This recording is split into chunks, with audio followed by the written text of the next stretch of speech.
Hello, this is Matt on the Moon Lambeau channel. Raoul Pal, a former Goldman Sachs executive, and he's the founder and CEO of Real Vision and Global Macro Investor. He's arguing that the price of XRP is absolutely going to rocket. I will show you exactly how he phrased it. And he's a crypto bull in general, unquestionably. And I'm going to share with you his most recent arguments he posted on X the other day, highlighting that we're in a crypto waiting room, which is actually phrasing that I independently had used myself in the past. It's a great way of putting it. It's like the calm before the storm. But I want to expand on a few things that are really important that he stated in this thread. Now, Raoul Pal, he is quite a wealth of knowledge. A decades-long career in traditional finance, he ultimately found his way into crypto. There's a reason that he's got over 1.2 million followers on X. And you know the most important thing that I've learned as it pertains to crypto cycles and what causes them? The most important thing I learned, it actually came from Raoul Pal, and he's the reason that so many people in crypto, including myself, are talking about it. So credit where it's due. And people steal so many of his charts. I always say, like, spread people's work if you like it, but give them credit at least. Like, come on. But it's global M2, frankly. And I'm going to explain to you why. Global M2 is, if there's like one go-to source, and not that literally anything, no metric is literally the end-all be-all, but this is as close as it's going to get. Global M2 absolutely is, and so I'm going to explain to you why that is. Have you wondered, because you've heard of there being 4-year cycles, and it's clearly not because of the Bitcoin halving. So have you wondered exactly why it is that we do see 4-year cycles, and why, as a result, we absolutely should expect XRP and the rest of the crypto market to go blasty blast?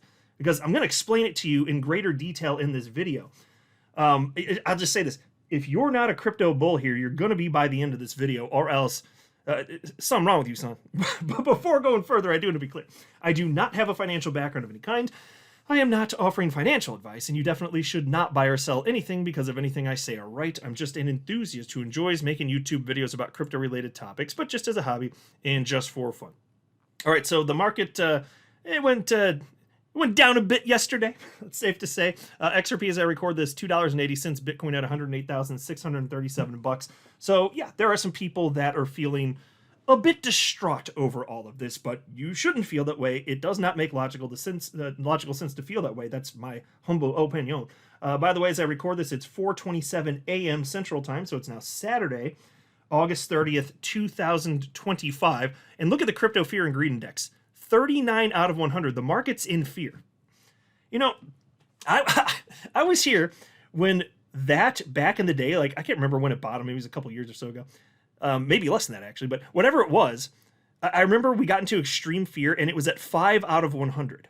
And I said back then, when we were at 5 out of 100 in extreme fear, it doesn't matter. At some point in the unknown future, we will be in extreme greed. And wouldn't you know it, we got up to whatever it was, 90 or so, whether it was a little below or above that, I don't recall for sure, but it doesn't matter. But we did get there. We did get into extreme greed, didn't we? And I said once we were in extreme greed, we're going to be back in fear and ultimately extreme fear at some point. And it's just to highlight the point that you're going to teeter-totter back and forth, but we keep trending upward, so it just doesn't matter. If you have a long enough mindset and you have sufficient diversification in the coins that don't suck, you're probably going to be okay. And what coins don't suck? Well, you could go with what the market thinks makes sense. You could just invest in a bunch of large caps and play the waiting game. That doesn't sound like the worst investment strategy. And I know most people, they get greedy and they go way too far out the risk curve, and they go heavily out the risk curve, meaning they invest mostly in small caps. You're probably going to get wrecked doing that, to be honest with you. But here's what Raoul Pal had to say. And by the way, I'm not saying you shouldn't invest in small caps if you want to. Do whatever you want. I'm just telling you my opinion. It's the safest bet where you can still get crazy life-changing wealth investing in large and maybe some mid-caps. Just my opinion. But here's what Raoul Pal had to say. And this is, by the way, so this is the crypto total market cap excluding Bitcoin and Ethereum. The total 3 chart is the name. And he says, let's talk about the crypto waiting room. Many key parts of the crypto ecosystem are in the waiting room, ready to launch. Let's look at a few. You will have yours too. Total 3, excluding Bitcoin and Ethereum, ready to launch from the waiting room. And you can see what's happening here. By the way, a lot of these charts, and I'm going to show you them, it shows long consolidation. So in this case, a multi-year consolidation effectively, and because it's altcoins, and it shows trending upward, but it's kind of like we're getting to a point where it's clearly a narrowing range of volatility. You're going to see that again and again here. You know, you just got to kind of ask yourself, at some point, this thing's going to burst one way or the other. Do you really think that we're going to, for the first time in history, burst to the downside when this thing breaks and not have an alt season for the first time in history? Highly doubtful. And if you hang through this video, you'll see why you should be optimistic that XRP and everything else is just going to ridiculously rip to the upside. I am going to go into detail. Just let's go through it in the order that he laid it out, though. Here's the others chart. That's the name of the chart that shows the top 125 coins by market cap, excluding the top 10. So XRP is not in here, but this is worth looking at because it gives you a good idea of what's happening with top alts, some of the more reputable alts out there.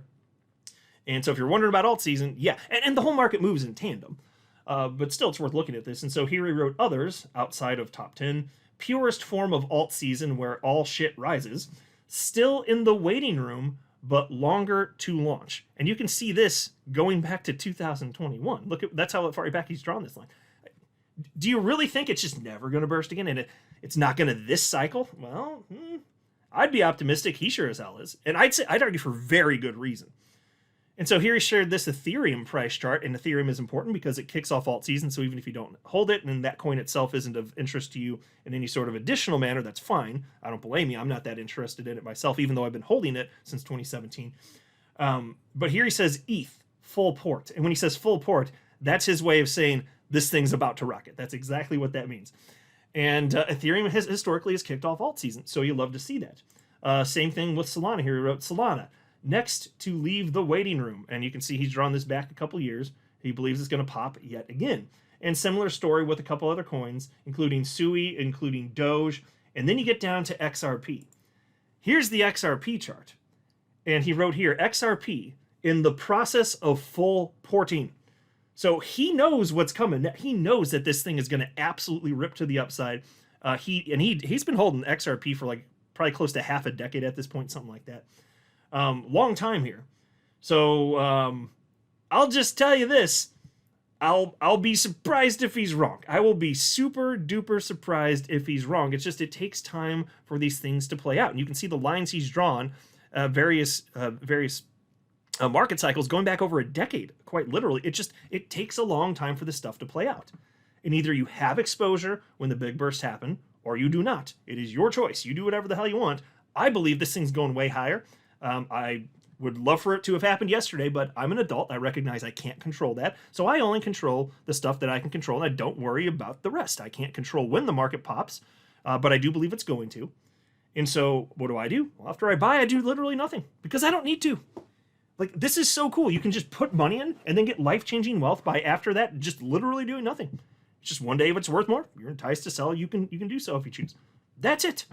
And there's never been a faster and real wealth generating mechanism than this. There's never been anything like this. In fact, the advent of the crypto asset class, the degree to which it changes people's lives at this speed, never been anything like this in the history of our species. You should be very thankful to be living in these times because, people way in the future, they will look back and wish that they had, maybe they'll be happier with whatever newfangled technology they have, but they will wish that they had the opportunity for easy, life-changing wealth and the multiplier effects that we get here. So yeah, XRP is going to rip you. It ain't done. And historically, you shouldn't expect it to be anyway. It normally has one massive move over a relatively short period of time, which we got at the end of 2024 into 2025. Then it consolidates for maybe a little over half a year, and then it has a second rip. So it only rips when the entire market goes, but everything is so perfectly queued up. And if you want the biggest reason, what I referenced earlier in the video, we should talk about that right now, and we're gonna. Because this is my channel, damn it, and I do what I want. And so here you have it, folks. You have the black line, which is global M2, and then you have the pink line here, which is Bitcoin. And so Raoul Pal simply wrote here, people need to learn patience. The path is clear, excuse me, but never, ever expect tick-for-tick perfection. It's the pattern that counts. Yeah, and so the reason he's mentioning that clearly is because it looks like there's some sort of deviation, but as I pointed out 1 or 2 days ago, if you look over any short period, you can make that argument, but then you zoom out, and if you got eyeballs, you can see that it correlates. So at some point, this is going to snap closer back into place. That's a virtual certainty, and then you'll zoom out and be like, see, told you. Because there's been so many times over the last couple of years where I've seen people say, Bitcoin's detached from M2, and I'm like, yeah, you're looking too short a time frame. let a little time pass, you're going to see it correlates, and sure enough it does, because why wouldn't it? Well, there are a lot of reasons. Let's run through them. So again, if you want to know, and this is the most, honestly, you should please stay tuned if you got time, because this, what I'm about to share with you, this is the most important thing that I've ever learned in my nearly 8 years in crypto on the topic of what drives the crypto market. What I'm about to share with you literally right now, this is it, and it's why you should be optimistic. And we don't technically know anything for sure. I certainly cede that point. I know I don't know for sure, and there could be a black swan event, but outside something like that, I got a pretty good idea directionally what's about to happen. And so, global M2, it's the broadest measure of money in the system, truly globally. So it's, cash, deposits, money market funds, and it's the most liquid money effect. Or, well, M1 technically is, but M2 is the next level. But what you need to know is it rises, global M2 rises when central banks print money, when governments run deficits, or when businesses and banks expand credit. And now, conversely, of course, it can slow, or fall when central banks tighten. Lending dries up, of course, or debt is repaid instead of rolled over. More on that in a second. But Bitcoin and by extension the entire crypto market, including XRP, it tracks M2 because liquidity drives risk assets. What are risk assets? Well, it's everything that it's all crypto, frankly, including Bitcoin. These are considered risky assets. And what's considered risky asset? What else? In equities, in the stock market, small cap stocks. So like if you look at the Russell 2000 index, full of a bunch of small cap stocks, those are considered to be riskier, whereas the large cap stocks are considered to be safer bets. You got your Apple and Facebook, so on and so forth. Those are considered safer. So, it tracks him too, again, because liquidity, it absolutely does, it just drives risk assets because there's more funds. Look, when there's more money in the system, those dollars have to be allocated somewhere. They don't just sit in checking accounts. They flow into stocks, like I said, real estate, and yes, even crypto. So why the familiar 4-year rhythm? Why do we have cycles? Well, I'll tell you this. Again, it's not the Bitcoin halving. It sure as hell is not that for a ton of reasons not worth delving into in this video. I've said my piece on that before. But look, debt is constantly maturing. And instead of paying it off, governments and corporations almost always refinance. Most maturities cluster around 3 to 5 years, averaging out to roughly 4 years. So, and that is it. That is the reason in a nutshell. When these big refinancing waves hit, new debt issuance expands the overall money supply. And so that extra liquidity, it looks for returns. And a large share gets funneled into risk-on assets like stocks and crypto. That's it in a nutshell. And so, and by the way, when firms refinance, a lot of times they're refinancing larger amounts too, actually. And so, that's why Bitcoin tends to lag global M2 by about 3 months. And it does. That's why if you look on this chart, the black line doesn't line up with the pink line. That's because, again, Bitcoin lags behind M2, global M2, liquidity, by about 3 months. And it's why the crypto market has followed this repeating 4-year heartbeat since the financial crisis. And to be clear, the 2008 financial crisis is what kicked off this 4-year pattern.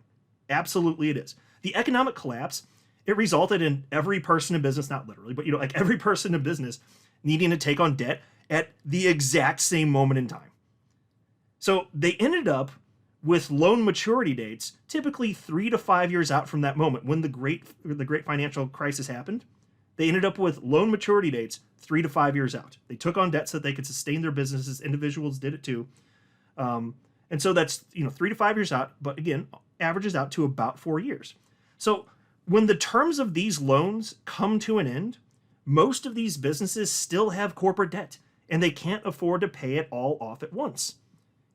They don't have the funds for that, frankly. Their only realistic option is to refinance that debt. And so that extends out yet another 3 to 5 years typically, again, averaging out to about 4 years. That's why this is happening. It's because of refinancing. That's it. Because look, they take on debt, the terms of the loan come to an end, and then what do? Well, if you can't pay it off, you better get a new loan, right?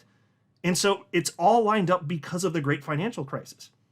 So global M2 increases, and then people, businesses, and institutions invest gradually. So when there's a surplus of dollars as global into inevitably increases, it does take about 3 months for those dollars to find a home. And that's why Bitcoin lags behind global M2 by about 3 months. And that is why, since that happens every 4 years, and we know right now, we know sure as hell, it's on your screen right now, look at that bitch. We know sure as hell that mofo, it has been rising, and we know that Bitcoin lags behind it. It just does, not down to the minute, the second, the day, the week necessarily, so on and so forth, but it tends to correlate behind by about 3 months. We know that. And we know that this is, look, again, no metric is the end all be all. Raoul Pal would tell you the same thing, I'm willing to bet, not to put words in his mouth, but this is as close as you're going to get. This is as close as you will get to an end all be all metric. It's right there staring at you. It's not done. Global liquidity rises. It's not literally perfect 4 years, but it's very close. And so you just look at what's happening here, and why wouldn't we catch up? There's more money sloshing around. It must go somewhere. Where do you think it's going to go? Like so much of this, it's loans. It's literally loans. Where do you think it goes? Do you see why it's lined up every 4 years now? And why it doesn't make sense to think that the cycle's over right now? That does not make logical sense. It is not remotely probable that the market cycle is over right now because we haven't even caught up to this. The best is yet ahead. We'll see how high Bitcoin and the crypto asset class goes. I don't pretend to know what the answer to that is or exactly what the timeline looks like, but in general, isn't it obvious that the most probable thing, though technically not certain fine, the most probable thing is that yes, we continue to the upside? It's data on your freaking screen. So if you're feeling scared, you tell me why your feels are more logical to hold than the perspective that I have right here and that Raoul Pal has shared with people. Obviously, if it's just your feels, no, it's not more logical. It absolutely, unquestionably is not. This thing's gonna rip. And XRP is like either the best or one of the best positioned top coins in existence. I will not be surprised if XRP literally ends up being number one in performance this market cycle out of the top 100 coins. I mean, it has been since November. It still holds that title, so let's see if that persists. It certainly could, but even if not, it'll be towards the top. I do not doubt that one little bit. And take a look at this. It gets better. Oh, we ain't done, folks. We ain't done. Here's another slide from Raoul Pal. This is total liquidity index year over year percent. This is a fun one, too, because it's forward-looking. I love this. Raoul Pal, man, I am so glad that he shares the information that he shares. I mean, without this piece of information, it would be, like, I'd still be confident, no question. But in terms of confidence for this market cycle not being over, I mean, I'd have it probably based on other things too. Not to this degree. Definitely not to this degree. And so, again here, total liquidity index year over year percent. He wrote, and the rate of change is only going to rise in the key metric of total global liquidity. The US, EU, China, and Japan all need to roll debts. This is an absurdly bullish backdrop, along with the reg changes, this, digital asset treasuries, and sovereign accumulation, along with Wall Street acceptance. So that's right, on top of the fundamentals that we all know, we know that the largest capital market on the planet, the United States, for the first time going into a bull market, is pro-crypto, explicitly pro-crypto, and the war on crypto is over. We've got that, and all of these countries, they need to roll over debt. They need to refinance, just like I was describing a couple minutes ago. And so this chart shows the year-over-year rate of change in global liquidity. Basically, the growth speed of global M2 across US, Europe, China, and Japan is decided. And so when all you need to know really is like when the line is rising, which it sure as hell is, look at the screen, it means liquidity is accelerating. So Raoul Pal shared this because it's a forward-looking signal. Governments in all these regions have huge debt that needs refinancing, and that process expands liquidity. So in other words, this chart is projecting what's next for global M2. And right now, it points to expansion. And since crypto follows global liquidity with a lag, that's an extremely bullish backdrop. So what I'm saying here, to be clear, is not only is it true what I showed you in the previous chart that Bitcoin needs to catch up to global M2, and historically it just always does. Not only is that true, you can see 3 months out that it should catch up, right? Even if it doesn't follow perfectly down to the second minute, the day of the week. Not only is that true, but this chart is basically, you can use it to forecast substantial growth for global M2, and then crypto's got to follow that new growth even higher when it happens. That's why he's highlighting this. That's why he's saying this is so damn bullish. It's not, he doesn't, based on what he wrote here, he doesn't seem to think that global M2 is topped out. He thinks there's more expansion. Do you see how bullish this is? Now, do you get it now? Like, do you see how bullish this is? This is why XRP is not done, folks. It is not done, though. And then we've got this. This chart he wrote, and it looks similar to 2017. And so he's got a couple different Bitcoin lines. So this chart's comparing Bitcoin's 2017 bull run with Bitcoin today.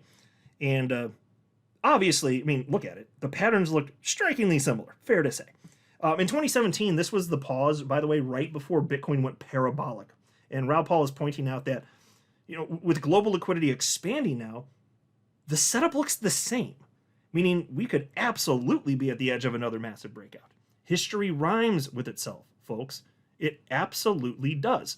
And he's highlighting Bitcoin here because it leads the market. The entire asset class moves in tandem. What's good for Bitcoin, it's good for crypto in general, including XRP. And then he wrote, as ever, at GMI, we are working with probabilistic frameworks and contextualization. We are not looking for perfect matches, but the rhythm and the rhymes of markets based on deep analysis. At GMI, we use a framework of around 1,000 key charts, which we then simplify and simplify. And folks, he has condensed down into easy to understand terms. Even a simple little moon lambo like me can get it. He's condensed it down for everyone to simply get. This is not complex stuff. I'm willing to bet that you understand everything that I just told you. Maybe you have some questions and you want some clarity on stuff. That's normal. I mean, anytime I hear something from him, I usually have like a question or two, but I think you probably get the big points, right? And then he says, but our work suggests, probabilistically speaking, that the cycle extends into Q1 2026 and possibly Q2 2026 due to slow business cycle forcing more liquidity for longer. Okay, so I got to pause here to note. There's only a few reputable analysts out there who I follow that are arguing there's a good chance this thing's going to extend more than just the next 2 or 3 months. He's one of them. So we'll see if he's right. He's in the minority here, but sometimes minority opinions are correct. And if he says it, I'm gonna take it seriously and listen to it. I don't pretend to know for sure exactly how long this thing's gonna go, but based on a ton of different things, he can. And the business cycle, so TechDev, another analyst, I went into greater detail maybe within the last 2 or 3 days, I can't remember exactly, highlighting from his perspective why TechDev thinks that this bull run is going to peak in 2026, actually. So again, it's a minority opinion. They could be right. They maybe didn't sooner. I don't pretend to know. But that means the fun lasts longer, frankly. So I won't be upset either way. But yes, based on the business cycle, and it's outside the scope of this video. I went into great detail the other day. But that's what he's citing right here. It's going on longer than last cycle and the cycle before that. And so he thinks that that's going to ultimately impact everything, including global liquidity. And so then you wrote win banana, meaning the banana zone, the fun part where everything goes crazy. We've been in it since August 2024, and the acceleration phase lies ahead. So he says we're living in the good moment. So this is a pullback, and people are fearful. You don't need to be fearful right now. It doesn't make logical sense to be fearful. I don't know for sure what's going to happen. Neither do you. Okay, yeah, again, I'll say it again. Happy to admit that. But what does it make sense to actually think is probable? Well, I've said my piece on that. And so then he wraps up his thread by saying the only question is, will your bags go up or do you have the wrong allocation? That is up to you, my friends. Buy the ticket, take the ride. I like how he wraps that up. But I like that phrase. I need to start using it. I want to steal it. Buy the ticket, take the ride. Yeah, that's exactly right. And as far as the allocation, nobody knows for sure. And nobody's right about everything. I mean, go back about a year ago, Raoul Pal was not at all convinced that XRP was going to rocket. So he was wrong about that. And I was surprised. Now, also, based on what he said, I wasn't convinced that he looked in depth to the fundamentals or what was happening in the charts. I think he just like made an assumption and probably shouldn't have said what he said there. But he's a humble guy, and I respect the fuck out of that. He acknowledged that he was wrong, and he was rooting for us, and he's been an XRP holder throughout it, too. So as far as right allocation, nobody knows for sure exactly what's going to hit a new all-time high. But that's why I keep saying it makes sense to have broad exposure to the large caps especially, because those are the coins that the market is saying, we believe these make sense. And so, yeah, you get less returns with large caps, but consider this. Like, the large cap cryptos are on average going to have way better returns than even the small cap stocks. I'll say that again. Large cap cryptos, because there's not much money in them, tend to have way, way, way more impressive results than even small cap stocks. And small caps are where you can get the most incredible returns when the market goes up. You get way more money investing in small caps compared to large caps. It's considered more risky, of course. So there's always that, that risk reward trade-off. How far are you going to go out the risk curve? What's your risk tolerance? And in crypto, it's risky enough, and I just understand, and I have since 2017, it's still true. If you just invest in the stuff that the market thinks is less risky, meaning the large caps, there's still tons of risk, don't get me wrong. And we don't know for sure what's going to happen with any individual coin, but it's a safer bet if you're just trying to diversify than getting into a bunch of small caps. That's all that I'm saying here. That's it in a nutshell.